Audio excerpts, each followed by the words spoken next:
la utilidad del don de milagro, hacer milagros, al igual que el don de sanidades, tenía el propósito de manifestar la gloria de Dios en el caso de Cristo Jesús. Mira lo que dice el capítulo 2 de Juan, versículo 11. El primer milagro que Jesús hizo en su ministerio, ¿cuál fue?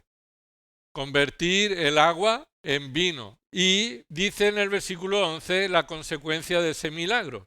Capítulo 2 de Juan, versículo 11.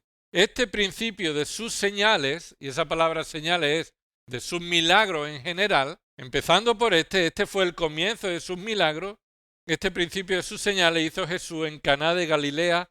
¿Y qué hizo? ¿Qué dice ahí? Manifestó su gloria.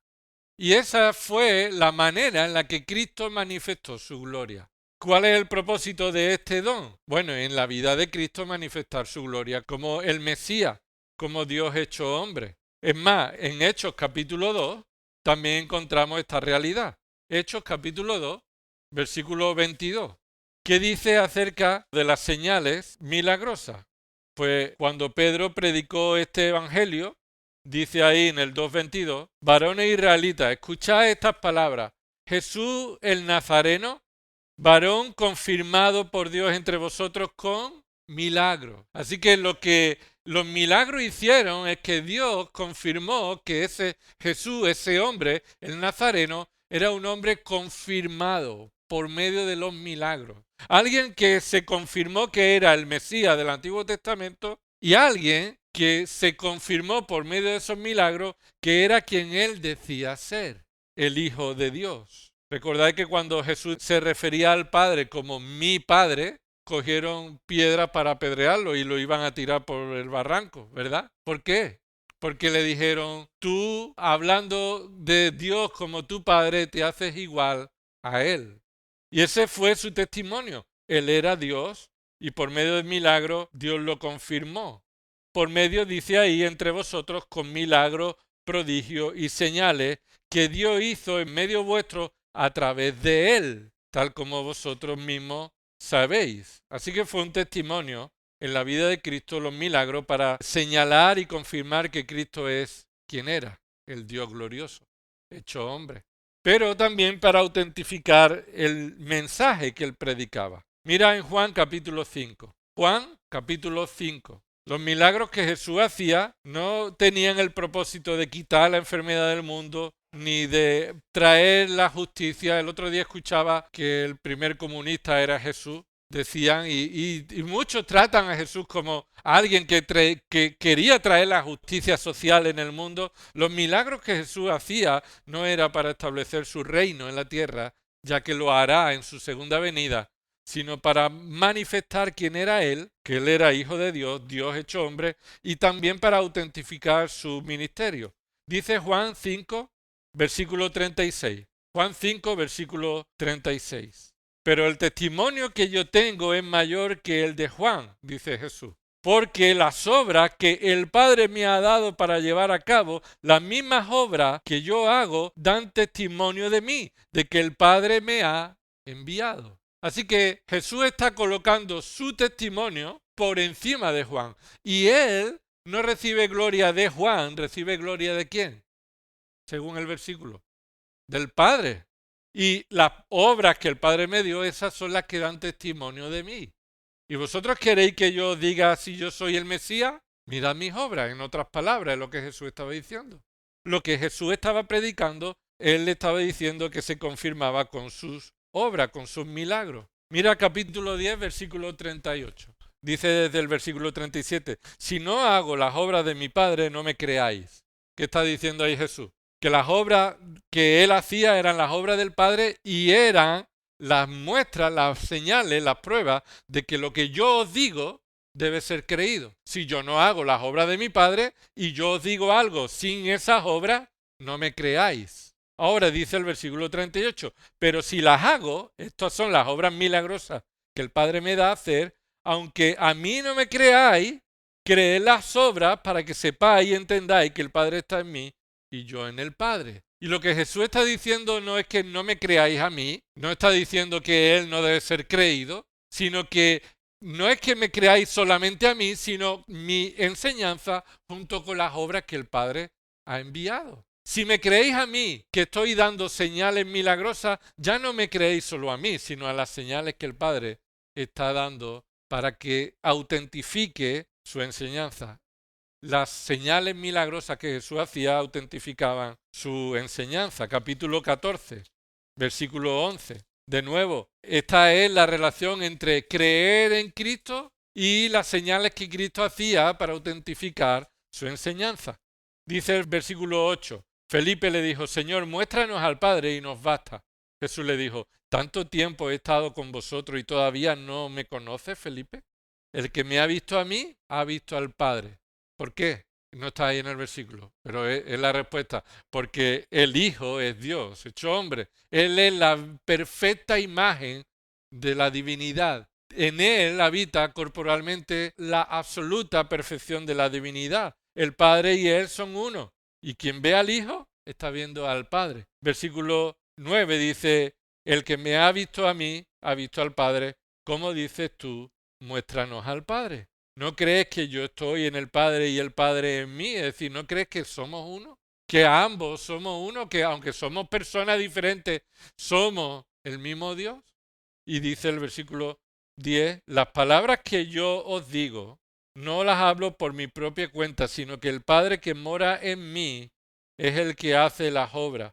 Creedme que yo estoy en el Padre y el Padre en mí, y si no, creed por las obras mismas. Así que lo que está diciendo es que tenéis dos fuentes para creer y ambas se están apoyando. Yo estoy enseñando y lo que yo enseño es lo que el Padre me ha dado para enseñar.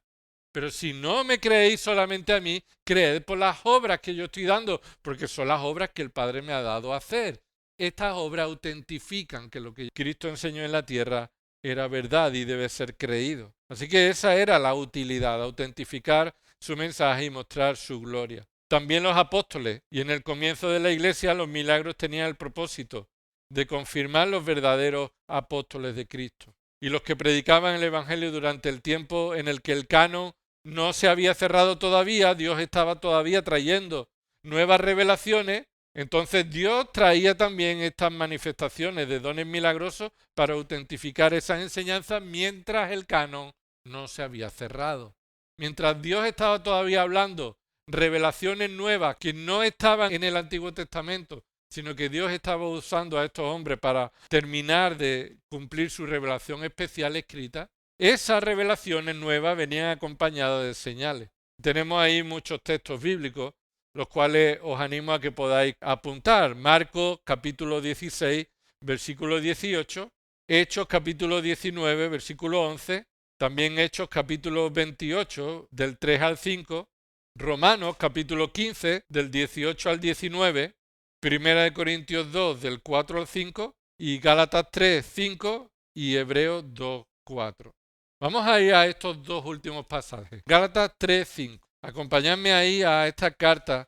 Pablo está enseñando que la única salvación se encuentra en Cristo y no en el cumplimiento de la ley del pacto antiguo. Ya no estamos bajo la ley, estamos bajo la gracia en la cual Cristo cumplió la ley para nosotros. Entonces estamos bajo la ley no para cumplir la ley, sino que estamos bajo la gracia de aquel que ha cumplido perfectamente la ley a nuestro favor, en nuestro lugar, quien también ocupó nuestro lugar en el castigo. Él se hizo maldición por nosotros, porque eso era lo que la ley nos mostraba. Y dice en el capítulo 3, versículo 5, aquel pues que os suministra el Espíritu y hace milagros entre vosotros, ¿lo hace por las obras de la ley o por el oír con fe?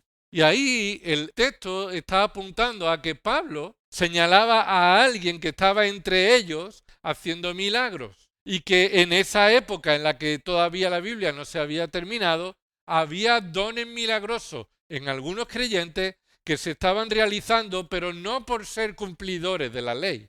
Los que hacían milagros que autentificaban su ministerio no eran porque ellos cumplían la ley, sino porque habían escuchado el Evangelio y por la fe en Cristo Jesús, por la obra del Espíritu Santo, Dios les capacitó para hacer estos milagros. Así que ahí está Pablo refiriéndose a esos hermanos que por oír con fe el Evangelio y habiendo creído, estos estaban haciendo milagros por el poder del Espíritu. Y mira Hebreos capítulo 2, versículo 4, Hebreos 2, versículo 4. Leemos desde el versículo 1, por tanto debemos prestar mucha mayor atención a lo que hemos oído, no sea que nos desviemos. Porque si la palabra hablada por medio de ángeles resultó ser inmutable y toda transgresión y desobediencia recibió una justa retribución, ¿cómo escaparemos nosotros si descuidamos una salvación tan grande? La cual, después que fue anunciada primeramente por medio del Señor, nos fue confirmada por los que oyeron, y observa, este texto es muy importante, testificando Dios juntamente con ellos, tanto por señales como por prodigios y por diversos milagros y por dones del Espíritu Santo, según su propia voluntad. Lo que aquí el autor de Hebreos, movido por el Espíritu Santo, está diciendo es que hemos recibido una salvación tan grande, ¿por medio de quién? Dice, esa salvación, versículo 3, la cual, después que fue anunciada primeramente por medio de quién? Del Señor. Primero el Señor fue quien anunció. El Señor Jesucristo predicó el Evangelio junto con señales milagrosas que autentificaban su mensaje. Pero ¿qué continúa diciendo? No fue confirmada por los que oyeron. Estos los que oyeron no es solamente los que escucharon, sino los que oyeron con fe, los que obedecieron a la predicación del Evangelio. Y estos son los apóstoles después de Cristo, quien ellos, al oír este mensaje, testificaron, también anunciaron esto después de Jesús, pero el versículo 4, ¿qué dice? Testificando juntamente Dios con ellos. ¿Lo ves ahí, versículo 4? Dios estaba testificando con los apóstoles el mismo evangelio que Jesús predicó, el mismo evangelio en el cual si creemos tenemos una salvación que no debemos descuidar, una salvación grande, única, inmensa, incomparable, y Dios estaba testificando juntamente con estos, con los que oyeron, tanto por señales como por prodigios, como diversos milagros y dones del Espíritu Santo, según la voluntad de quién. ¿Qué dice al final? Según la voluntad de Dios. Así que lo que estamos diciendo es que había utilidad en estos dones para autentificar a los apóstoles, a los que vinieron después, predicando el Evangelio en el tiempo en el que todavía la Biblia estaba completándose. Ahora, los poderes milagrosos, sin una perspectiva bíblica, lo que hace es traer superstición, engaño, errores, blasfemia. Vayamos a Mateo capítulo 9, en el versículo 32 al 34. Y al salir ellos de allí, he aquí, le trajeron un mudo endemoniado. Y después que el demonio había sido expulsado, el mudo habló y las multitudes se maravillaban y decían, jamás se ha visto cosa igual en Israel. Pero los fariseos decían, él echa fuera a los demonios por o mediante ¿quién? El príncipe de los demonios, por Beelzebú. Es decir, los milagros que Dios estaba trayendo por medio de Jesús y por medio de los apóstoles, en muchas ocasiones eran utilizados para traer blasfemia contra el Espíritu Santo. Y esta es la blasfemia contra el Espíritu. Atribuirle a Satanás las obras que son del Espíritu Santo. Es decir, Cristo manifestó las obras del Espíritu Santo con estos milagros y estos fariseos dijeron, esas obras no son del Espíritu, no son de alguien que muestra ser el Mesías. Estas son obras de Satanás. Ese es el pecado imperdonable, el atribuirle las obras del Espíritu Santo a Satanás.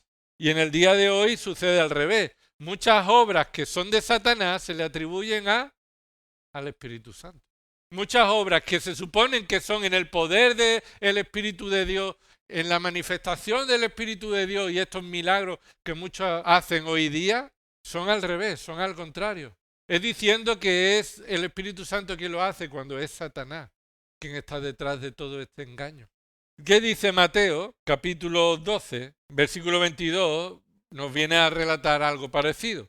Entonces le trajeron un endemoniado, ciego y mudo, y lo sanó de manera que el mudo hablaba y veía. Y todas las multitudes estaban asombradas y decían, ¿acaso no es este el hijo de David? Buena conclusión, ¿verdad? La multitud estaban sacando una buena conclusión. ¿Acaso no es este el hijo de David? Es decir, todos esperamos que el hijo de David sea alguien que haga milagros.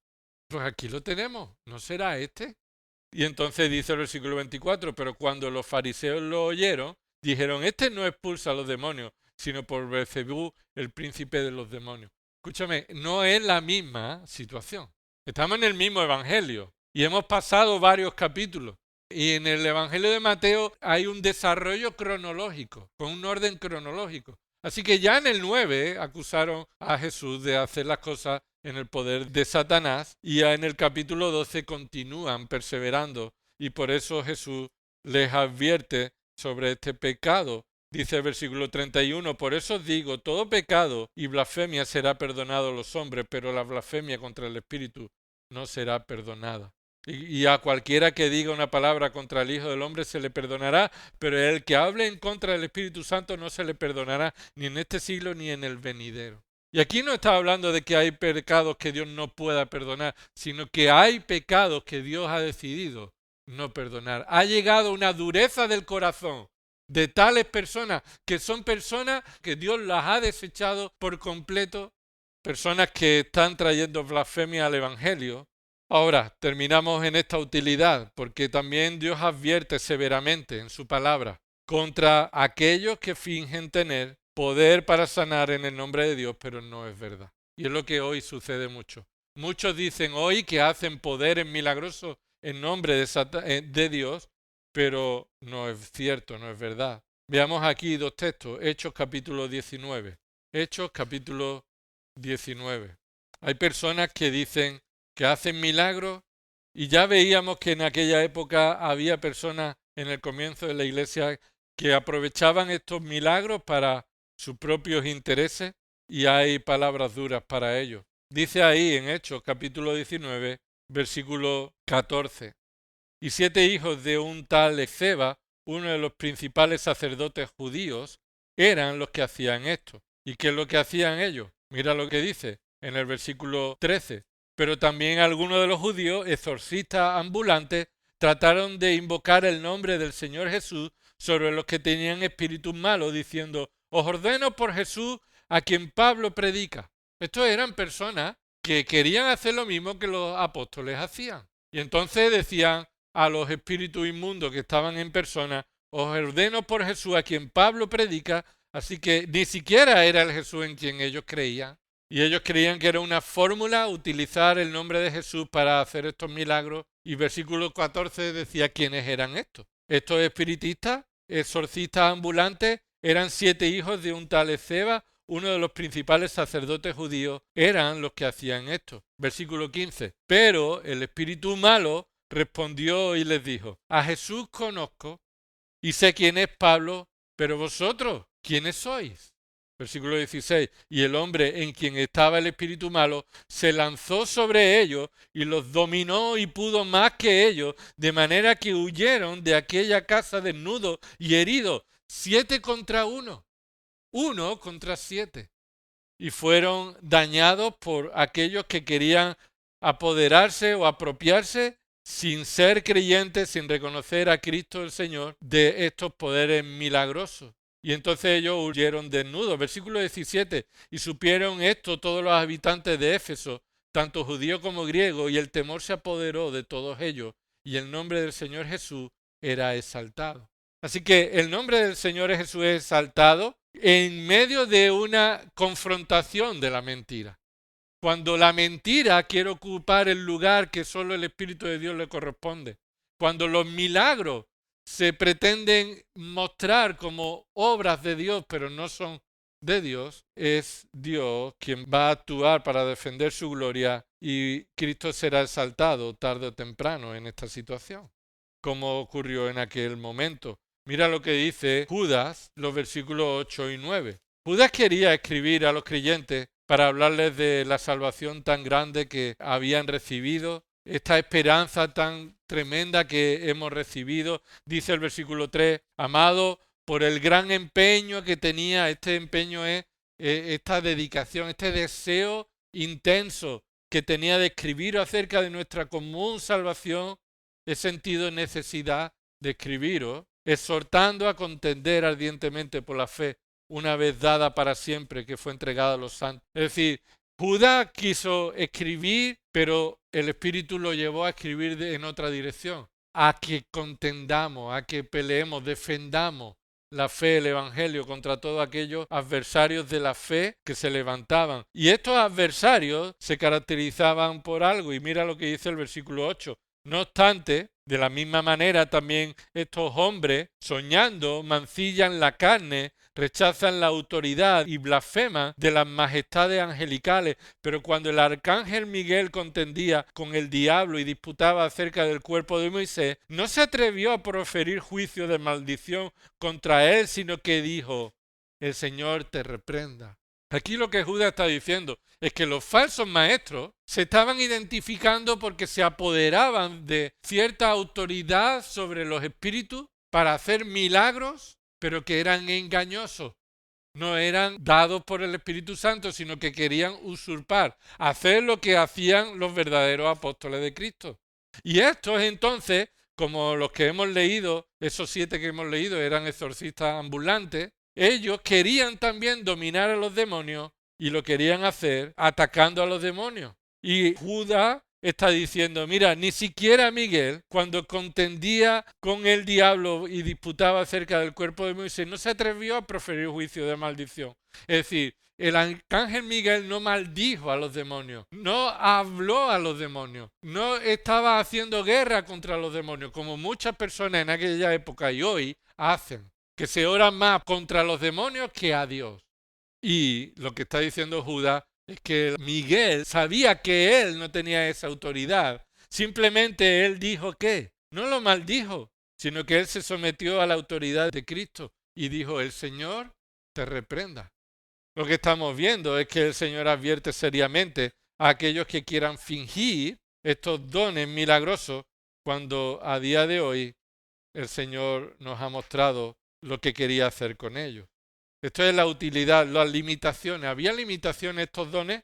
Pues igual que los dones de sanidad, había limitaciones también en los de milagros. Y no encontrará en el Nuevo Testamento, escucha, no encontrará en el Nuevo Testamento ningún milagro que ningún apóstol ni otro hizo sobre la naturaleza. Sí hicieron milagros de sanidades, sí hicieron milagros sorprendentes, pero solo Cristo mostró su poder divino sobre la naturaleza, algo que ni los apóstoles respondieron o repitieron en su ministerio. Ahora, terminamos aquí. Este don ha cesado. Esto es lo más importante que debemos saber. Este don ha cesado. Porque ya que los dones de sanidad y de hacer milagros tenían un propósito, y era la de mostrar la señal de la vericidad, la autenticidad de la predicación de aquellos que estaban todavía revelando la palabra de Dios, que estaba completándose. Cuando la Biblia se ha cerrado, escucha, los dones milagrosos no son necesarios. Los dones milagrosos no son necesarios. Dios no ha menguado en su poder. Dios no ha menguado en su autoridad. Dios sigue siendo igual, pero Él utiliza los dones soberanamente conforme a su voluntad. Y Él, después de la culminación de la escritura, después de que Apocalipsis fue escrito y el canon se cerró, los dones ya no eran necesarios. La predicación del Evangelio debe ser ratificada, saber si es verdad lo que el predicador está predicando, ya no porque hace milagros, sino porque, primero, porque es conforme a toda la escritura. Lo que se predica es fiel a toda la escritura. Segundo, escucha, porque hay una vida de testimonio detrás. Hay una vida de testimonio detrás. El que predica la palabra de Dios debe hacerlo fielmente, con lo que dice y con lo que hace y lo que hay en su corazón. Es doloroso saber que personas que predican el Evangelio llegan a un momento de su vida en el que se manifiesta el pecado tolerado durante años en la vida de ellos. Y eso lo que confirma es que cuando dejas un hueco al pecado en tu vida y endureces tu corazón al arrepentimiento, esto traerá consecuencias. Esto traerá consecuencias. Ahora, los dones milagrosos ya cesaron, no porque Dios esté limitado en su poder, sino porque Dios soberanamente ha establecido la utilidad de estos dones y ya no son necesarios, aunque Él sigue mereciendo toda la gloria y siendo soberano para hacer todo conforme a su voluntad. Romanos 1, versículo 20 nos dice acerca de su poder, el poder que no cambia de Dios. Mira lo que dice Romanos 1. Dice Romanos 1, versículo 20, porque desde la creación del mundo sus atributos invisibles, su eterno poder y divinidad se han visto con toda claridad, siendo entendidos por medio de lo creado, de manera que no tienen excusa, pues aunque conocían a Dios no le honraron como a Dios ni le dieron gracias, sino que se hicieron vanos en sus razonamientos, y su necio corazón fue entenebrecido. Es decir, la naturaleza muestra que Dios la creó y que Dios la sostiene, y su poder continúa sosteniendo esta naturaleza. El poder de Dios continúa manteniendo en existencia todo lo que hay, todo lo creado, y su poder no mengua. Recuerda el Salmo 145, versículo 13. Tu reino es reino por todos los siglos y tu dominio permanece por todas las generaciones. ¿Qué significa? Que Dios tiene poder, dominio, que no mengua a lo largo de la historia, a lo largo de los años. Él tiene un dominio, Él tiene un poder. Su reino es un reino por todos los siglos. Su dominio permanece por todas las generaciones. El Señor no cambia en su poder, en su autoridad. Salmo 66, versículo 7. Cuando el don de milagro ya no está, no es porque Dios no pueda hacerlo, sino que Dios no ha decidido usarlo. Dice el Salmo 66, versículo 7. Él domina con su poder para siempre. ¿Por qué? Él domina para siempre. ¿Por qué? Porque su poder es para siempre. Es lo que el texto está diciendo. Él domina con su poder para siempre. ¿Y por qué Él domina para siempre? Porque su poder es para siempre. Sus ojos velan sobre las naciones. No se enaltezcan los rebeldes, que piensan que Dios ya no domina. Él domina para siempre. Los rebeldes que piensan que ya Dios no está dominando, el Señor lo demostrará en su poder. ¿Recuerda lo que estudiamos en Daniel 2? Y Daniel, cuando recibe el sueño y su interpretación, dijo esta oración, Daniel 2. Él alabó al Señor, ¿por qué? Daniel 2, en el versículo 20 y 21. Daniel habló y dijo, sea el nombre de Dios bendito por los siglos de los siglos. ¿Por qué? Porque la sabiduría y el poder son de Él, no son nuestras, no es de Daniel, no es de los amigos, no es de su piedad, no por cumplir la ley Daniel sabía y entendía. No, Daniel recibió la sabiduría y el poder del único que lo tiene, de Él, de Dios. Versículo 21. Él, Dios, es quien cambia los tiempos y las edades. Quita reyes y pone reyes. Da sabiduría a los sabios y conocimiento a los entendidos.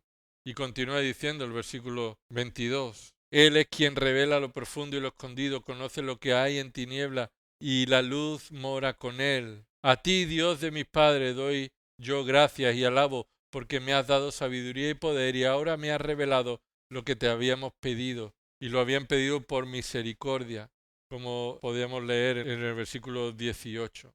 Así que Dios es el Dios que tiene sabiduría y poder. Nabucodonosor lo tuvo que aprender, ¿verdad? Capítulo 4 de Daniel. Él estaba ahí diciendo, todo este reino, ¿quién me va a poder hacer sombra? Se le subió a la cabeza, ¿verdad? Él era la cabeza de oro de esa estatua. Y él hizo una estatua y después fue humillado. Y él continuó exaltándose. Y dice en el versículo 34, Daniel 4:34, pero al fin de los días, yo, Nabucodonosor, alcé mis ojos al cielo y recobré mi razón. Escucha, recobré mi razón se me dio de nuevo la razón. Se me dio la capacidad de razonar, de tomar en mi mente, pensar adecuadamente. Recobré mi razón y bendije al Altísimo y alabé y glorifiqué al que vive para siempre. ¿Por qué? Porque su dominio es un dominio eterno y su reino permanece de generación en generación. Esa es la realidad de nuestro Dios. Y dice el versículo 35, y todos los habitantes de la tierra son considerados como nada, mas Él actúa conforme a su voluntad en el ejército del cielo y entre los habitantes de la tierra. Nadie puede detener su mano ni decirle ¿qué has hecho? O cuestionar a Dios. ¿Por qué haces esto, Dios? ¿Qué has hecho? Nadie puede decir esto. Y Nabucodonosor lo dijo como respuesta a la disciplina que Dios trajo a su vida y reconoció que Dios es el Dios soberano y eterno en su poder. Así que Dios puede hacer milagros, sí, pero los milagros están bajo su voluntad, no la nuestra. Y no bajo nuestra expectativa, sino la utilidad que Dios quiso darle a esos dones milagrosos. Así que el día de hoy no hay dones milagrosos, no hay dones milagrosos. Sí vemos milagros, pero no vemos dones milagrosos en personas, en creyentes. Sí vemos que Dios actúe milagrosamente, pero no vemos esos dones administrados por algunas personas concretas realizando esos milagros. Así que es la palabra de Dios revelada, la única forma de certificar el ministerio de un creyente y la fidelidad de su predicación.